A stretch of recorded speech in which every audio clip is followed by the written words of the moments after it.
Muy buenas noches a todos, a todas, a todos quienes nos escuchan del otro lado. Volvemos con más Circo Romano. Vamos a dar inicio a la columna de cultura canábica del mes de noviembre y tenemos el gusto de entrevistar a Florencia Corbelle. Ella es doctora en Ciencias Antropológicas de la UBA, como habíamos mencionado antes, investigadora del CONICET. Buenas noches, Flor, ¿estás ahí con nosotros? Sí, buenas noches. Bueno, muchas gracias por la invitación. ¿Me escuchan bien?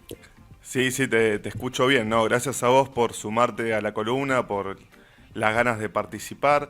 Bueno, como habíamos comentado en el primer bloque del programa, la raíz de esta entrevista, digamos, es el último informe que presentaste acerca de los procedimientos policiales a personas que cultivan cannabis y producen derivados en Argentina durante, digamos, el plazo de la década entre 2010 y 2020. Sí, Eh, exactamente.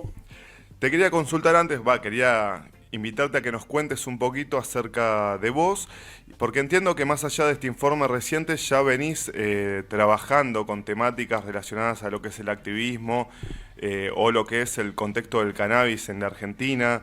Eh, Te quería consultar por Sí, qué sí. motivo, con qué objetivo, digamos, te has volcado a estos temas, cuál es la importancia que vos encontrás en estos informes y que nos cuentes un poquito de estos laburos que has hecho.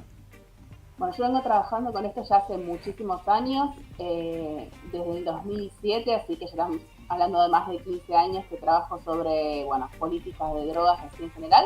Ujú. Comencé trabajando con lo que es el análisis de lo que se puede decir la aplicación de la ley de drogas en la ciudad de Buenos Aires antes de que se desfederalizaran los delitos.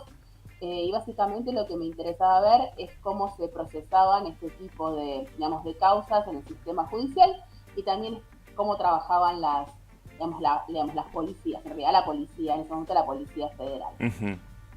Y después con motivo de mi tesis de doctorado, ya con una beca del CONICET para hacer investigación sobre estos temas, me dediqué a analizar cómo fue el proceso de reforma o de debate que intentó una reforma integral a la ley de drogas entre el 2010 y el 2002 en el Congreso de la Nación.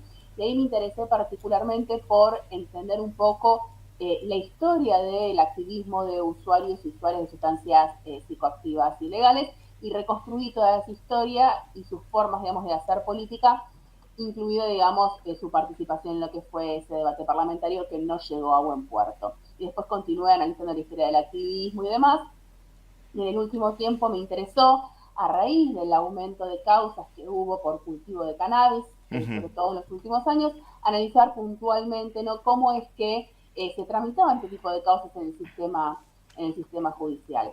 Y esa investigación, que es la que estoy haciendo actualmente, digamos, en el marco de lo que sería mi proyecto de investigación como investigadora del Consejo, digamos, Nacional de Investigación y Científicas Técnicas, o sea, del CONICET, tiene por una parte todo un análisis de lo que son todas las fuentes estadísticas, ¿no?, oficiales, producidas por diferentes dependencias del Estado, y por otra parte sí esta segunda pata, que es la que aparece más desarrollada en este artículo, que tiene que ver con eh, el relato de primera mano de personas que han sufrido este tipo de procedimientos policiales y procesamientos judiciales por cultivo de cannabis o producción de derivados, ¿no? Bueno, perdón, eso te quería consultar, ¿no? El tema de la obtención de datos de información y el laburo de campo, digo, que te demanda, ¿cómo se encara este tipo de investigación que, bueno, lleva una cantidad de años considerable, ¿no? Como para que deje asentado, digamos, una base importante, si se quiere, ¿no?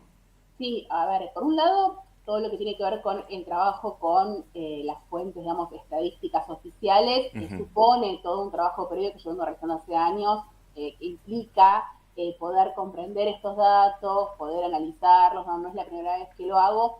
Los datos, yo de hecho publiqué antes de este trabajo un informe que se llama la ley de drogas en números sobre la pretendida lucha contra el narcotráfico, donde ahí justamente doy cuenta de cuáles son las diferentes dependencias del Estado que producen este tipo de información, qué datos hay, cuáles son sus principales, digamos, si quiere, falencias, ¿no? Y en virtud de eso es que, bueno, también justifico, ¿no?, la necesidad de hacer este trabajo de campo de corte más cualitativo, realizando entrevistas a cultivadores y cultivadoras de cannabis también productores y productoras de derivados. Y esta otra parte del trabajo sí supone, la hice a partir de, digamos, acceder a las bases de datos que fueron producidas por organizaciones canábicas ya hace muchos años. Quizás la primera que tiene esta especie de base de datos es el SECA, el Centro de Estudios de la Cultura Canábica, a raíz, digamos, de las denuncias, denuncias o quizás también, bueno, pedidos de auxilio que llegaban a la revista THC, ¿no? Que fue en su momento quizás el principal referente para las personas que eran detenidas, allanadas por este tipo de, digamos, de motivos. Y después a esta base de datos se suma la base de datos del FOCA, que es el Frente de Organizaciones Canábicas Argentinas, que fue un frente, el primer frente de organizaciones canábicas que existe en el país, que estuvo entre el 2017 y 2019 vigente, digamos, luego se disolvió. Y también, posteriormente, el de otro colectivo, se llama Colectivo Presos y Presas por Cannabis, que también, digamos, fue recolectando información sobre este tipo de casos. Y para trabajar con estas bases de datos, por supuesto, tuve el auxilio de las personas que las elaboraron, que las trabajaban y demás. Y mi trabajo en particular consistió en completar estas bases, porque bueno, estaban más pensadas para auxiliar a las personas que estaban detenidas, ¿no? O sea, presas, de hecho, privadas de su libertad. Y mi idea no era solo quedarme con ese tipo de datos, sino justamente poder dar cuenta de cuáles eran las prácticas policiales, cuáles eran las prácticas judiciales, con lo cual, digamos, suponía todo un trabajo de investigación, ¿no? Posterior a la consulta de estas bases. Flor, discúlpame, yo pude acceder a tu trabajo, bueno, acá me lo compartió el compañero Moro, aquí presente, se tomó el tiempo ahí de traducirlos, estaba en portugués, si no estoy diciendo mal, corregime. No, está en castellano, está en castellano. Había encontrado en algún momento como que estaba en portugués, bueno, acá me lo facilitó mi compañero. Vi que está dividido en secciones el informe y que hablas de distintos tipos de causas. ¿A cuánta gente has entrevistado? ¿De cuántos casos estamos hablando? ¿Y cómo es esto de las diferentes causas? ¿Qué nos puedes contar respecto a eso? Mira, básicamente lo que hice primero fue un listado unificado de casos, porque algunos casos se superponían entre las bases. Esto me dio un listado de más o menos 115 casos, a los que, digamos, bueno, con diferentes personas, ¿no? Que fueron sufriendo este tipo de allanamientos. Fue más fácil contactar a las personas que habían sufrido allanamientos en el último quinquenio. El estudio va desde el 2010 al 2020, con lo cual fue más fácil conseguir el contacto de gente entre el 2015 y el 2020. Lo que sucedió con la gente entre el 2010 y 2015 es que mucha había cambiado el teléfono o no tenía redes sociales, con lo cual, digamos, se imposibilitó. Más difícil de rastrear a más tiempo que ha pasado. Exactamente, exactamente. Y bueno, de esos 115 casos yo logré entrevistar a 42 personas, 43 personas en realidad, que me narraron 49 casos. O sea que prácticamente se puede decir que logré contactar a la mitad de las personas que estaban, un poquito menos de la mitad de las personas que estaban listadas en las bases para ese periodo. Y digamos que, si se quiere, los casos son bastante representativos de diferentes puntos del país. La mayor parte de los casos son de la provincia de Buenos Aires, pero también se condice con, sinceramente, con la cantidad de allanamientos que se registran y causas que se registran en este distrito, pero también hay casos de Chubut, Santa Fe, Córdoba, Entre Ríos, Salta, Río Negro, bueno, de varias provincias. O sea que hay, si se quiere, causas, emisiones, digamos, de todas de Jujuy, de todas las diferentes regiones del país. Bueno, un estudio bastante representativo, digamos, más allá de la cantidad de años que abarca, sino que, bueno, no solamente casos concentrados en tal vez en el conurbano o en la ciudad, sino que, bueno, más a lo largo y a lo ancho del país. Te quería consultar, veo que hay una parte del informe que habla de los elementos secuestrados entiendo en estos casos de allanamiento. Digamos, qué se encuentra, digo, en tantos casos, ¿no? Que nos hablás, tanta gente que entrevistaste, ¿realmente eran casos que considerás tal vez que, no sé, se justificaban tildarlos de narcotráfico o que sean perseguidos o que caigan en lo que es la ley de drogas, la 23737, o digo, ¿habían elementos secuestrados que digas, fa, puta, qué accionar, qué eficiente la lucha contra el narcotráfico? Primero, quizás para comprender esto es un poco la pregunta que me había olvidado, que me habías hecho al principio, ¿no? Que es Ujú. cómo se inician este tipo de casos, ¿no? Y estos diferentes tipos de causas, como para entender efectivamente a qué tipo de personas, ¿no? Termina persiguiendo y criminalizando, digamos, las fuerzas de seguridad. Sí, Acá es muy interesante porque la mayor parte de estas causas, ¿sí? Se inicia producto de denuncias anónimas, muchas veces de vecinos. Y cuando uno indaga a las personas entrevistadas y les pregunta, bueno, acerca de las modalidades de inicio, enseguida las personas dicen, bueno, empezó con una denuncia anónima, pero yo sé quién me denunció. Y acá entonces lo que se ve es que en realidad la ley de drogas termina utilizándose para dirimir conflictos de otro tipo, ya sean vecinales, ya sean familiares, o sea, se utiliza como una herramienta de vecinos cuando molesta, por ejemplo, una medianera, la cuando amenaza, molestan ruidos. Claro, sí, es una amenaza que termina, digamos, concretándose sí. con una denuncia efectiva y la persona queda con una causa judicial. Porque este tipo de, digamos, de causas que se inician por denuncias anónimas llevan a investigaciones policiales y si bien lo que suele denunciarse en la mayor parte de los casos es la presencia de plantas, siempre las investigaciones son por movimientos compatibles con la venta de estupefacientes. Que, por supuesto, en la mayor parte de los casos esto no se constata, sí, de hecho lo único que se llegan a encontrar son plantas y las investigaciones consisten básicamente en vigilancias en los domicilios y en la obtención de material audiovisual. Y obviamente se registra la presencia de plantas en los domicilios y no mucho más que eso. En algunas ocasiones sí se han registrado lo que las fuerzas de seguridad denominan movimientos compatibles con la venta de estupefacientes, pero después rápidamente se advierte que en realidad lo que registraban eran otro tipo de intercambios comerciales. O sea, venta de jugos a través de una ventana, Sí. una persona que tenía un grow shop en la casa que cargaba sustrato en el auto o vendía fertilizantes, Ujú. ¿sí? Entre otro tipo de cosas.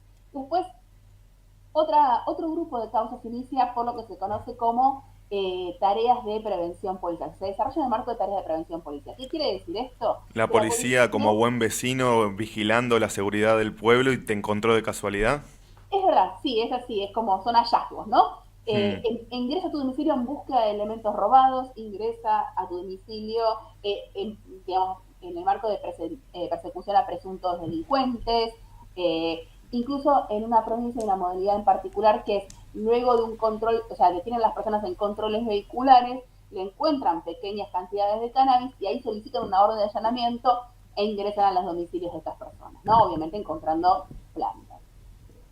Obviamente todos estos casos no suponen, en la mayor parte de los casos, digamos, una investigación policial, ¿sí? Y las personas, en casi todos los casos, dudan de la veracidad, digamos, de los dichos de las fuerzas de seguridad, porque después, cuando uno ve la causa, cuando uno ve el expediente judicial, no aparece ningún tipo de prueba para constatar, ¿no? Justamente estos motivos que habrían dado origen digamos, al accionar policial. O sea que hay vacíos y irregularidades por lo general en este tipo de causas, vamos a decir. No es ese tipo de casos, en realidad el sistema judicial, los operadores judiciales en pocas oportunidades cuestionan el accionar de las fuerzas de seguridad. Lo que sucede con la ley de drogas es que es una herramienta bastante útil, ¿por qué? Porque con muy pocas pruebas permite rápidamente, ¿no? Que las policías puedan, digamos, no armar en el sentido de fabricar, ¿no? Pero crear causas, ¿no? Llevarle causas al Poder Judicial. Eh, y después otro grupo de causas que también son bastante, otro grupo de cosas que también, digamos, inician a Ujú. cultivadores y cultivadoras de cannabis o productores y productoras de derivados, tiene que ver con causas que se inician por otras causales, o sea, por otras causas.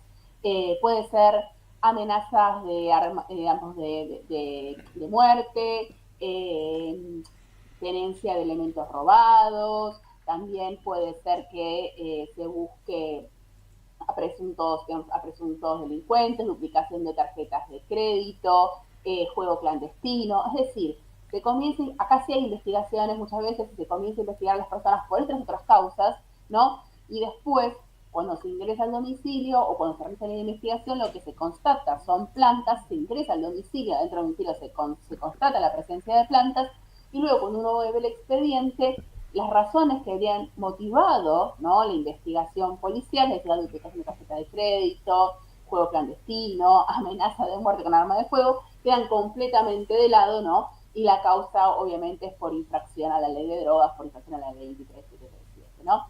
Digamos, estas son básicamente, digamos, las modalidades, las principales modalidades de inicio. Y otra también, sí, menor, porque también que se inician tareas de prevención policial, tiene que ver con los policías haciendo averiguaciones que terminan con alguien señalando que en tal lugar supuestamente se venden estupefacientes. Delación.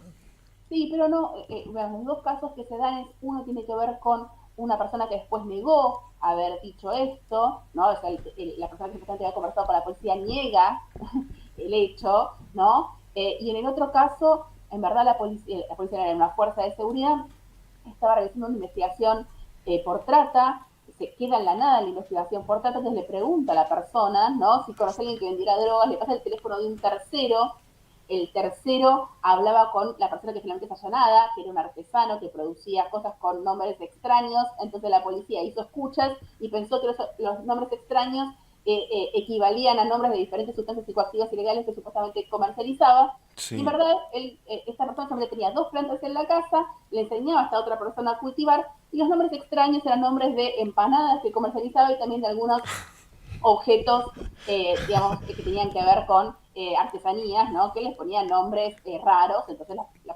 digamos, la fuerza de seguridad pensaba que El era un duendecito código, verde. Que era un código. ¿Cómo anda, Flor? que era un código. Obviamente la causa quedó en la nada, ¿no? Pero también, bueno, también puede suceder este tipo de cuestiones que inician por delación de terceros, ¿no? Flor, ¿cómo te va? Leandro te saluda, buenas noches. Hola, Flor, te estaba escuchando atentamente. ¿Qué registro hay estadístico de denuncias? O sea, a qué número supuestamente se quiere llegar, ¿no? De este tipo de denuncias, como decías vos, ¿no? Que empiezan por otra causa, pero conviene más que en la estadística sea por droga. ¿Hay un número? No, mira, lo que tenemos o sea, a nivel, digamos, de producción de datos, que son bastante buenos dentro de todo, son los que genera la Procunar, que es la Procuraduría de Narcocriminalidad, que lo que indica básicamente es la modalidad de inicio, o sea, si se inician por actuación de las fuerzas de seguridad o por denuncia ante el Ministerio Público o ante el Poder Judicial o por actuación de oficio de la Fiscalía, no mucho más que eso. Después se agrega la fuerza de seguridad de origen. Este tipo de prácticas policiales, que en realidad, esto que vos decís de diferentes causas, en realidad, en estos casos también no se constata luego ni la presencia de tarjetas duplicadas ni nada por el estilo. Entonces, en realidad lo que sospechan las personas entrevistadas es que las policías, claro, los policías ya saben buscan que hay un número plantas, estadístico claro, ellos saben que hay plantas y para poder ingresar, para conseguir una orden de allanamiento, Inventar una excusa que los habilite, que un juez les habilite a... porque exactamente, no sería, ingresar es muy al curioso, digo, que en un caso de trata encuentran unas plantitas y se vayan por ahí y no se profundice. en la trata, ¿no? Claro, No, ¿no? en realidad el caso de trata había quedado en la nada, entonces esta fuerza de seguridad dijo, bueno, entonces, ¿qué hacemos? Y le preguntó a la persona que finalmente tampoco tenía nada que ver con la trata, si conocía a alguien que vendía sustancias, le pasó el número de un tercero, digo, y así se va. Y en Arman los casos, digamos. sí, se van construyendo, digamos, los casos de esta forma, ¿no? Que por supuesto es muy cuestionable. Incluso hay un caso, sí que es bastante significativo en ese sentido, que es el de amenaza de muerte con arma de fuego, ¿no? Y este caso tiene que ver con una disputa también entre vecinos, y como uno de los vecinos que estaba, digamos, en disputa trabajaba para una comisaría local, la misma policía, ¿no? Le dice, no, vos haces una denuncia por amenaza de muerte con arma de fuego, porque ahí sí o sí te van a dar la orden de allanamiento, se nos van a dar la orden de allanamiento para poder ingresar al domicilio. Y en verdad, las personas sabían que lo que había dentro de la casa de esta persona eran plantas, pero bueno, Con esa excusa. Agilizan la poder entrar al domicilio y también, como decías vos antes, quizás quedarse con material o con lo que sea, pero por otra causa, ¿no? Claro, o sea, terminan todas siendo causas por infracción a la ley de drogas, ¿no? Y por eso se juzga a las personas que, bueno, tendrán su devenir en la justicia. Flor, respecto a los elementos secuestrados, Sí. de estos casos que vos has visto, ¿no? No sé, me imagino que, o sé que muchas veces en casos de allanamiento secuestran las plantas o secuestran elementos. Después se devuelven, porque las plantas muchas veces quedan destruidas. ¿Se le da algún tipo de respuesta o de resarcimiento a las personas que han sido allanadas tal vez de forma incorrecta o de forma irregular? ¿Qué pasa con los elementos secuestrados y cuál es el volumen de estos, ¿no? Si ¿Se justifica, digamos, toda esta movida y todo el gasto, si se quiere, de fondos públicos? ¿Qué son los datos o qué conclusiones en ese sentido te arrojan las investigaciones que has hecho? Mira, en primer lugar, podemos decir que los tipos de elementos que se secuestran son de casi tres tipos, por decirlo de alguna Ujú. forma. En algún lado, por un lado tenemos lo que tiene que ver con sustancias estupefacientes, si quieres, que son plantas, plantines, semillas, ¿sí? Cogollos secos y cogollos en secado y derivados. Ujú. Por otra parte, también se secuestran todos los elementos para el cultivo. O sea, Se roban El la pala. indoor, los paneles LED, te llevan los fertilizantes, el timer, te rompen las luces. todo eso se llevan también, exactamente. O si por ahí digamos, un cultivo de exterior, tierra, macetas, etcétera. Y después toda otra serie de elementos que tienen que ver con cuestiones ligadas al consumo, ¿sí? Como pueden ser pipas, bongs, papelillos, Ujú. etcétera, también los El secuestran. Pikachu, te dejan hasta Claro. sin la tijera, Nada, poco más. claro, sin nada, todo. Y después también otros elementos que suelen, ¿sí?, aparecer asociados a la comercialización de estupefacientes, como por ejemplo Una balanza de eh, cocina. balanzas. Sí, en algunos casos las personas también tienen balanzas de precisión, pero en el caso de las personas que producen derivados y demás, esto es algo más que comprensible, ¿no? Para saber qué es lo que están Si vas a produciendo. hacer algo de calidad y de forma responsable, tenés que saber dosificar, ¿no? Y hacer la Exact- preparación. Exactamente. Entonces, tienen balanzas, también, bueno, se secuestran celulares, se secuestran computadoras, sobre todo en las casas más antiguas se secuestraban mucho los libros de cultivo, revistas de cultivo, bueno, nada, obviamente que la variedad de cosas es bastante grande, y también la cantidad es bastante variable. Hay personas que le secuestran dos plantas, hay personas que le han secuestrado hasta 300 plantas, Ujú. pero en los casos en los que estamos hablando de más de 200 plantas, en general son o bien Brotes. usuarios medicinales, personas, o también en muchos casos reconocidos cultivadores solidarios, de personas que en el ambiente del activismo Ujú. canábico hace años que se las conoce como personas que producen cannabis y que producen aceite de cannabis con fines solidarios, ¿no? Para su propio uso, pero también para terceras personas. Con lo cual, eh, tenemos como, en ese sentido, mucha variabilidad. Y también depende, obviamente, del momento del año en que se produce el allanamiento, ¿no? Siendo que en algunos casos se secuestran solamente plantas y algunos pocos cogollos secos o en secado, y en otros casos lo que se secuestra es únicamente, ¿no? Cogollos secos o en secado, ¿no? Esto dependiendo, obviamente, de... Discúlpame, Flor, Sí. en el caso este, como vos decías, hay un productor solidario que genera aceite para una persona pasando por una afección, sea cual sea. Uh -huh. ¿Se puede usar después el testimonio de esta persona en el cual el producto ese le estaba haciendo un bien o estaba teniendo mejores en alguna afección? ¿Se puede usar eso después cuando se apela, ¿no? O cuando se va a un juicio? ¿Eso tiene peso? ¿Se usa, no se usa? ¿Se puede a ese Sí, tercero? Con... sí, a ver, este artículo que ustedes tienen en mano es una primera parte de la investigación y una segunda parte de la investigación que estoy escribiendo en este momento que tiene que ver con cómo se procesan estas causas en el sistema judicial. Y sí, de hecho, muchas personas lo que hacen es presentan, no tanto muchas veces en la etapa de instrucción, sino muchas veces que es la primera etapa, sino después muchas veces cuando ya se llega a la segunda etapa, a la etapa de juicio oral, presentan testigos, se llaman, bueno, testigos de concepto, ¿no? Y testigos de concepto pueden ser o familiares, o amigos, o conocidos que indican que la persona hace un uso terapéutico, también personas que reciben, ¿no? Ya sea los cogollos o el aceite producido por este cultivador solidario, y también muchas veces se puede llamar en algunos casos a testigos expertos, que son personas que pueden explicar o bien las características del cultivo, o bien diferentes aspectos que puedan, digamos, mejorar el desarrollo de la causa, ¿no? El resultado procesal para la persona que está siendo acusada. Flor, respecto, ¿no? A estas personas y a estos casos que vos has analizado, eh, ¿cuál es la situación, digamos, el común denominador, por lo menos en la mayoría de los casos, ¿no? Respecto, bueno, por ejemplo, a esta gente le secuestran las cosas, le incautan material que es totalmente legal, ¿no? Macetas, sustratos, no sé, material informativo, una balanza para fraccionar, lo que sea. Ahora, ¿qué pasa con estas personas? ¿Cuál es la respuesta? Yo he visto, si no me equivoco en el informe, que hay casos que no ingresan al Poder Judicial, bueno, otros obviamente que sí. ¿Cuántos son de estos casos los que llegan a término, digamos, de un fallo? ¿Qué pasa con las causas en el camino? Y principalmente, ¿qué pasa con las personas, por lo menos obviamente los casos que vos has estudiado, ¿no? Y con las personas que has hablado, eh, ¿qué nos podés contar de estas personas, ¿no? Que son afectadas por la ley de Ujú. drogas? Bueno, esto es lo que estoy justamente escribiendo en este momento. En primer lugar, respecto a la pregunta anterior que me olvidé de contestar, como voy por las ramas, de qué sucede con los elementos secuestrados, en la mayor parte de los casos no los devuelven, solo en algunos pocos casos las personas han logrado que se les devuelva parte del material secuestrado. Y esto es especialmente importante sobre todo para las personas que tenían grow shops online o en sus propias casas porque les secuestran Perdiste, miles de sí, pesos, o sea, perdiste los toda la funden. inversión.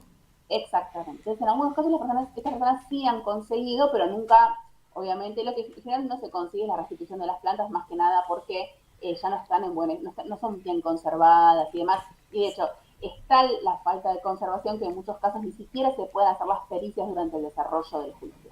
Esto con respecto a los materiales secuestrados.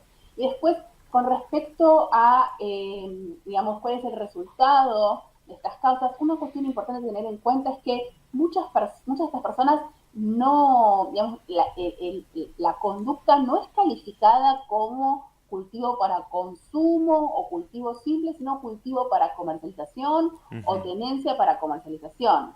Es decir, digamos, en una primera instancia aparecen caratuladas las causas de esta forma.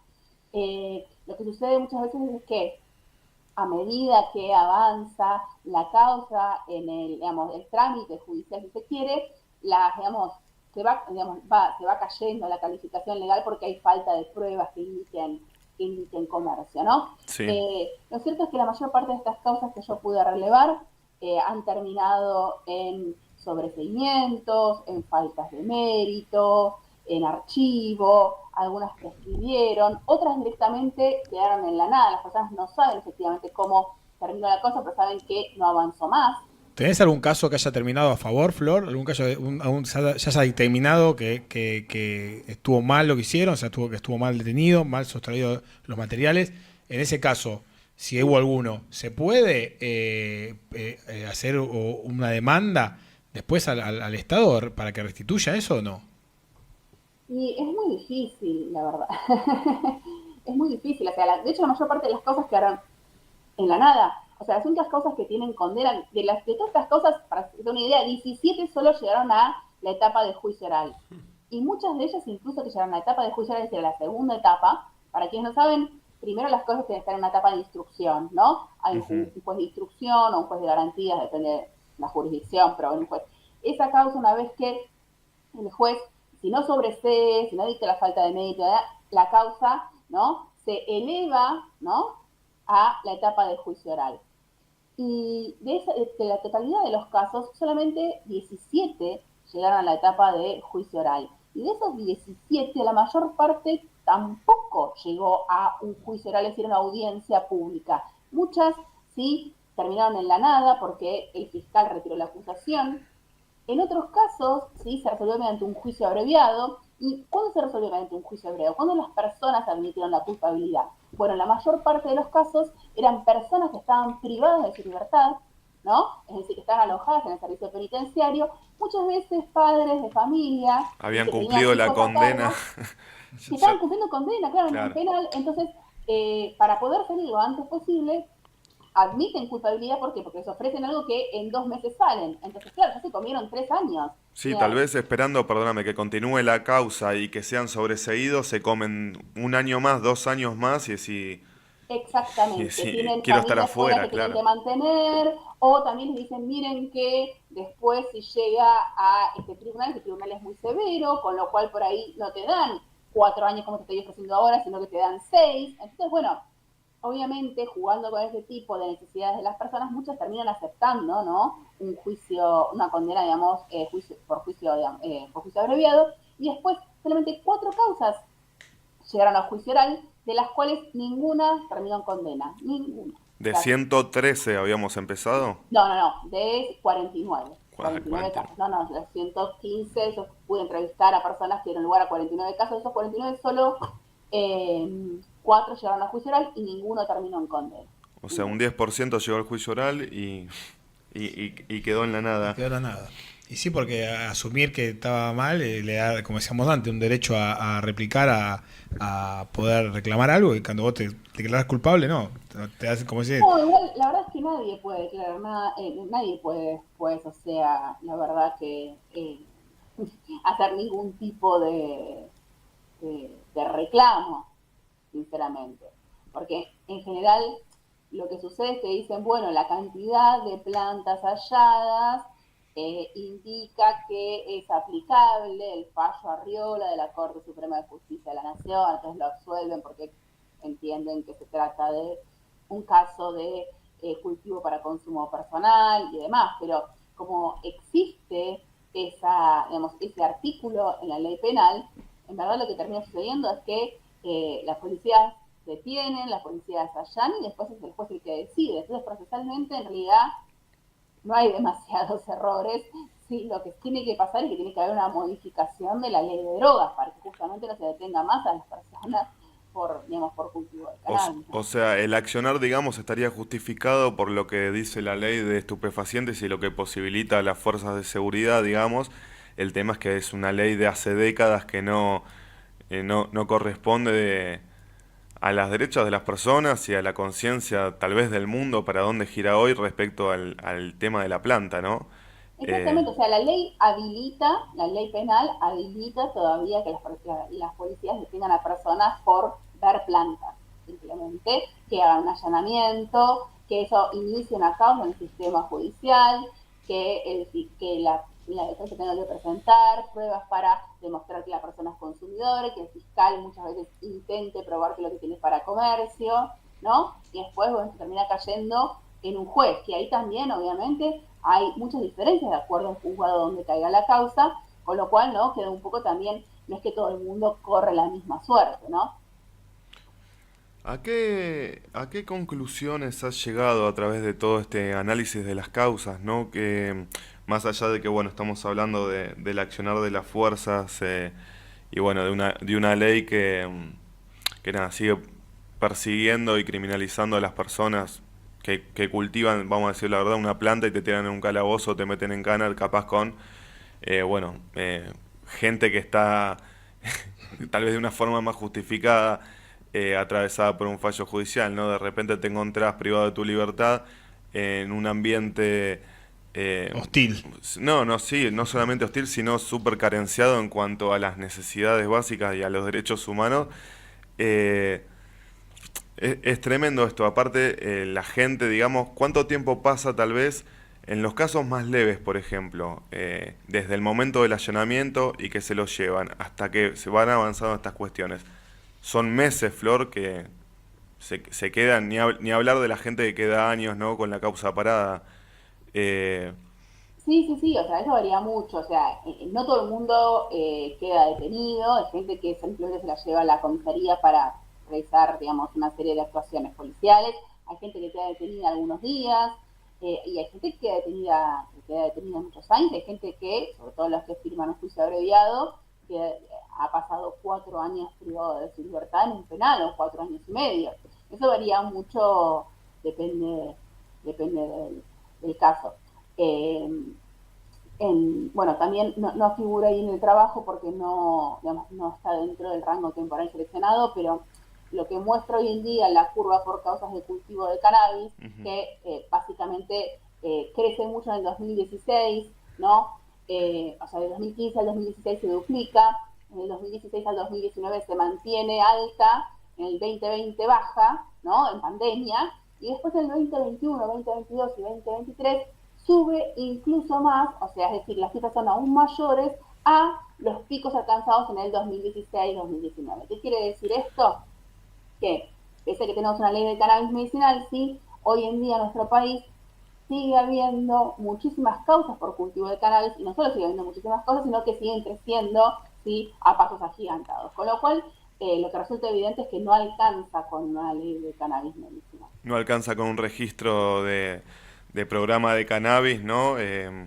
sino que falta, digamos, sacar por lo menos lo que sería la planta, aunque sea de la ley de estupefacientes, ni hablar de una modificación que Sí, reconozca más los que sacar derechos a y la otro ley, accionar, a la ¿no? planta de la ley de estupefacientes, lo que hace falta es una reforma integral a la ley de drogas Ujú. que, por un lado, obviamente implica una regulación integral de lo que es el cannabis, pero también que fundamentalmente descriminalice el uso, digamos, de la tenencia Estupefaciente, para, digamos, uso para personal. consumo, ¿sí? O sea, todas las conductas asociadas al consumo de sustancias, porque hoy en día, ¿sí?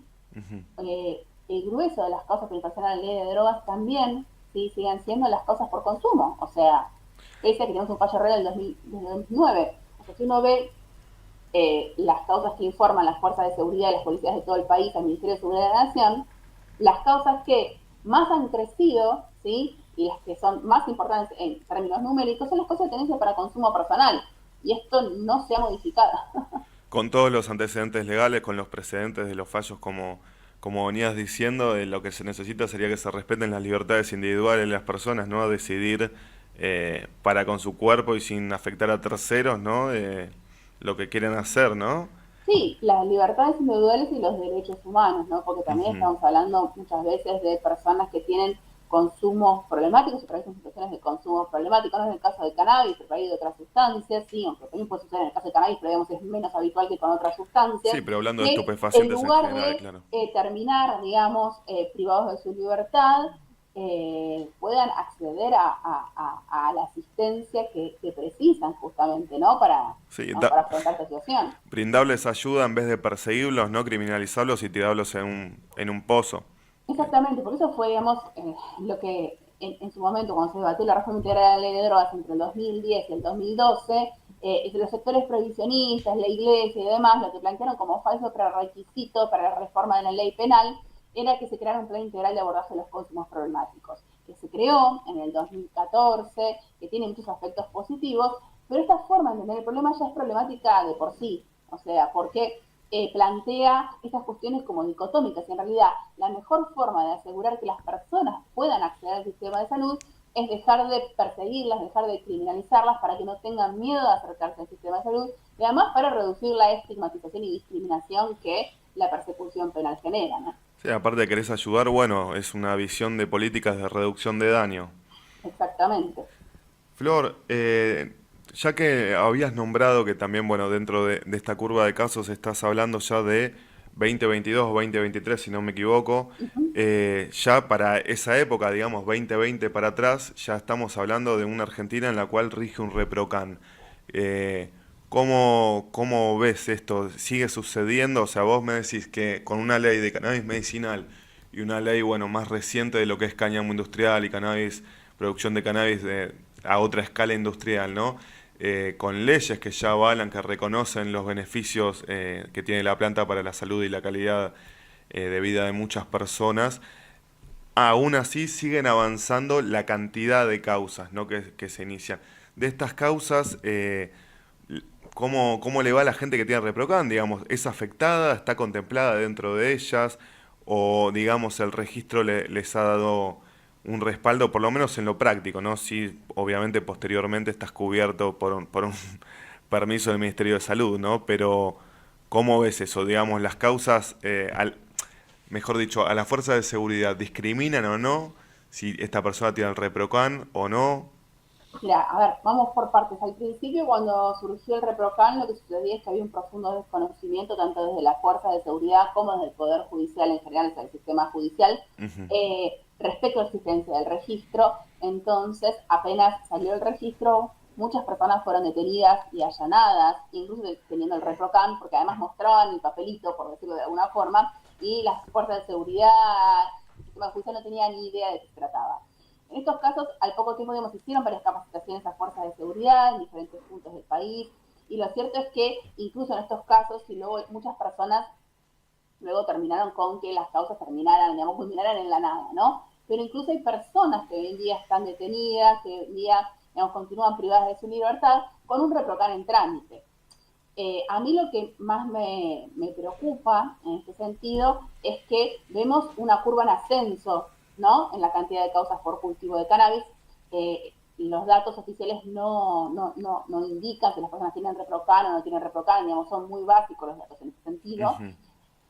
Pero sí preocupa, ¿no?, esta curva ascendente, teniendo en cuenta las dificultades que hoy en día hay para que las personas puedan renovar su autorización o bien solicitar una, ¿no? Sabemos que está frenado, ¿no? Desde finales de octubre. Claro, muchas personas que desde octubre están esperando que se renueve su registro o que lo autoricen, y esto no está sucediendo, ¿no? Con lo cual deja un montón de personas en un gris, ¿no? En un contexto de aumento de causas por cultivo de cannabis, lo cual es una situación totalmente, problemática, si se quiere. Sí, toda una desidia por parte del Estado de cumplir con, bueno, una ley que está vigente y con los derechos que han sido conquistados por las personas, ¿no? Aparte vos ves gente que tiene la voluntad de registrarse, sin cola de paja, como decir, sí, acá estoy, lo uso de forma medicinal, y como curiosamente a medida que cada vez hay más difusión de información, tenemos Expo Cannabis en la rural desde hace varios años, por otro lado como que no les importa, ¿no? Y se sigue persiguiendo. No sé si vos pudiste estar el viernes 15 en lo que fue la marcha nacional, si te enteraste.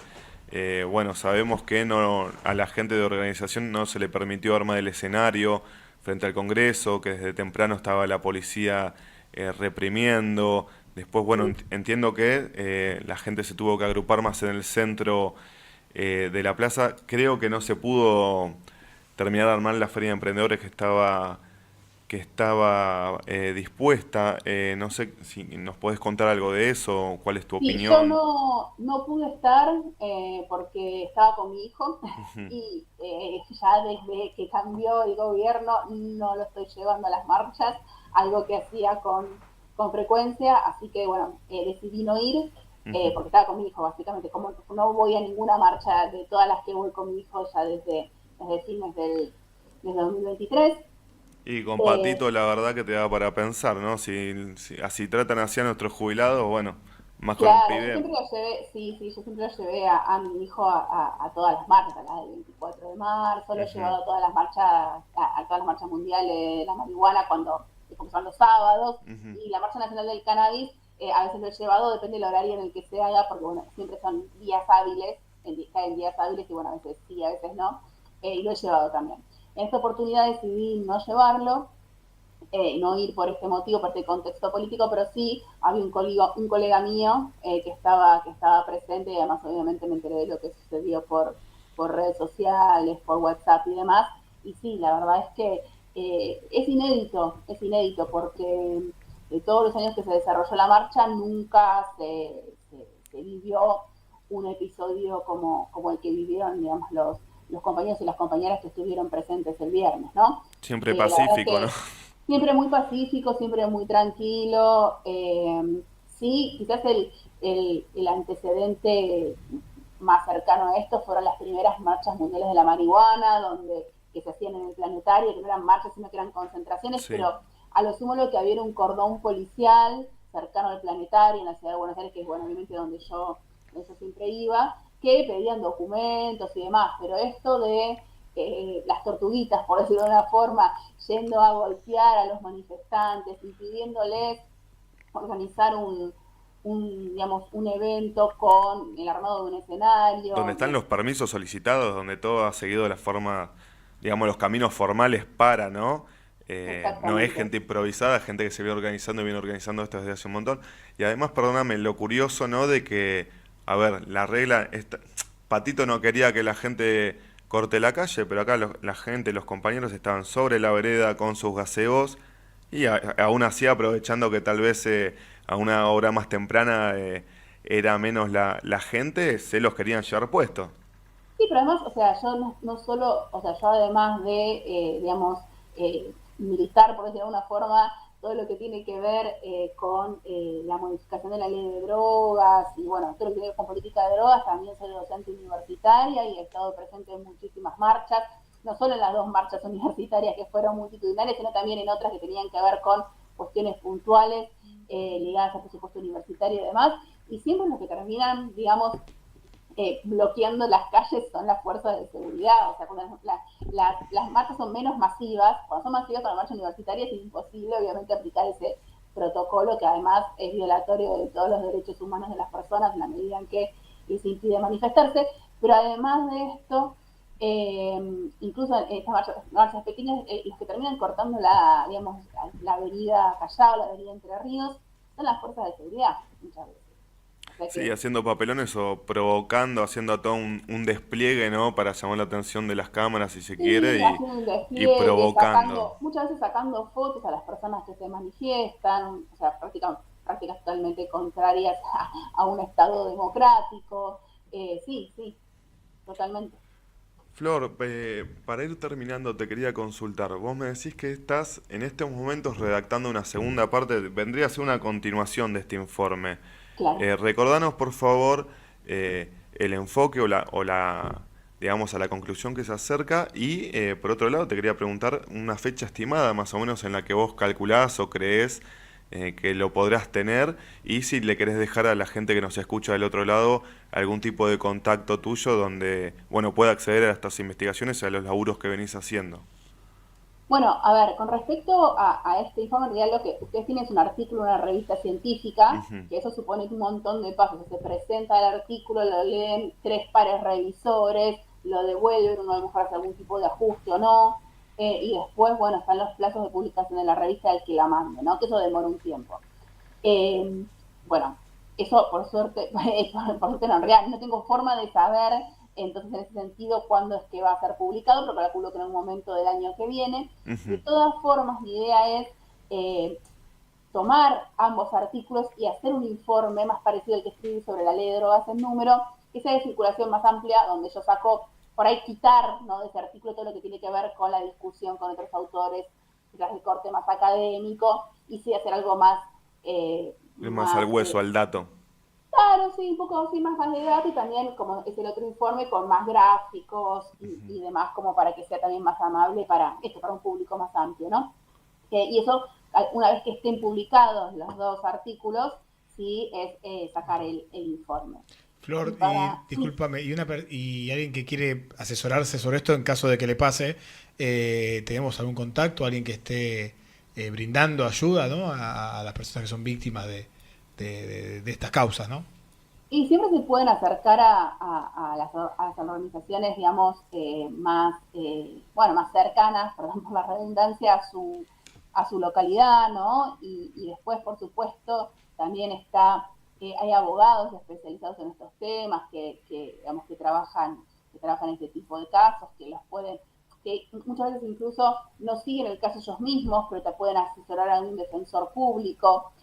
Pero bueno, como les decía, estos colectivos que mencionaba recién son los que en general pueden ayudar a las personas. Y en general, lo que suele suceder, contrario a muchos de a lo que puede suponerse, es que las personas que son más visibles, que tienen más vínculo con el activismo, que tienen más vínculo con las organizaciones, son las que terminan mejor paradas, porque son las que tienen después Más eh, contención. Más con son las que tienen el respaldo de la comunidad, son las que además saben, ¿no?, y conocen cómo se aplica la ley de drogas, porque estos conocimientos van circulando. Esto que por ahí, para muchos oyentes, si no son del mundillo canábico, son novedades, al interior del activismo son cosas que se saben, o sea, por ahí no con el nivel de sistematicidad que tiene este artículo, pero sí son cuestiones que circulan, son saberes que circulan en el interior de este mundillo, y son cosas que se saben. Entonces, digo, asociarse, organizarse, es también una muy buena forma de poder hacer frente a este tipo de situaciones, y por supuesto después también conocer a quién recurrir, ¿no? Sí, Cuando no uno encuentra sentirte este tan tipo en de... bolas cuando te patean la puerta de tu casa, por lo menos, bueno, decir, no sé, llamo a Vicky Vivaca Paunero, tráeme a Claro, Estefanolo, llamamos a un Luis Osler, o bueno, claro, yo no como quiero vos bien nombrar a decís, nadie, uno... para no hacer propaganda a nadie en particular, pero si todas estas personas que vos nombrás y otras tantas también, depende también la jurisdicción, ¿no? Son Claro. personas reconocidas, ¿no? Que trabajan estos temas y que saben perfectamente cómo encarar este tipo de casos, ¿no? Y las organizaciones canábicas, como bien decís, que siempre tienen a sus abogados, ¿no? Y Claro, y además, o sea, son los que ofrecen la contención al momento del allanamiento, o por ahí o sea, si la persona está detenida, con una concentración frente a la comisaría, ¿sí? Hay respaldo, también el colectivo Libertad de los Presos y Presas por Cannabis hace visitas muchas veces a los penales, a las personas que están privadas de su libertad, ofreciéndoles contención, y entonces hay todo un mundo de gente que se ocupa de este tipo de casos. Flor, bueno, si me da la curiosidad y quiero chusmear a ver si ya está o no está el próximo informe, ingreso a tu Instagram, ¿qué contacto tienen las personas que quieran seguir tu trabajo, aquellas personas que nos escuchen del otro lado hoy o el día de mañana cuando esta entrevista quede en YouTube? Yo en general lo que hago es cargar, digamos, las novedades en mi Instagram, que es una melange entre cosas personales y cosas de trabajo, pero ahí también subo infografías sobre el desarrollo de las cosas de drogas, aviso cuando publico algún trabajo nuevo y demás.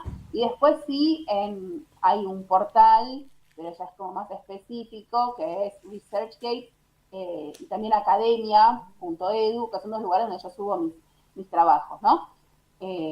Pero también pueden entrar a la página del CONICET, ponen Sí, sí. CONICET, ponen Florencia Corbel y ahí van a ver todos mis Vi, capítulos y vi el todos mis listado, artículos es extenso el listado de investigaciones.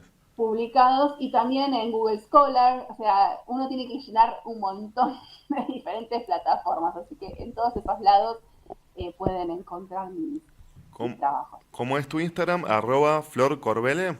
Sí, así como está escrito y todo seguido, @Flor Corbel. Sí, Corbelle. Perfecto. Bueno, Flor, nada, la verdad que un placer. Te vuelvo a agradecer de parte de todo el equipo el haberte sumado, de estos saberes, toda esta información que nos traes.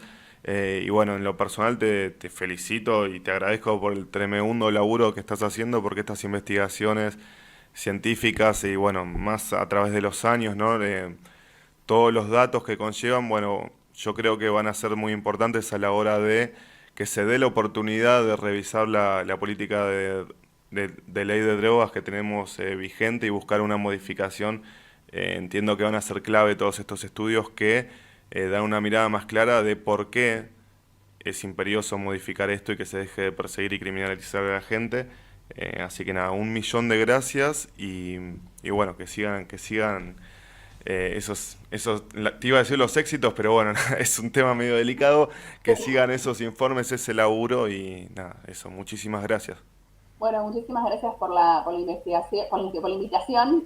Bueno, un gusto participar. Y cuando quieran, ya saben, me pueden llamar y seguimos conversando sobre estos temas.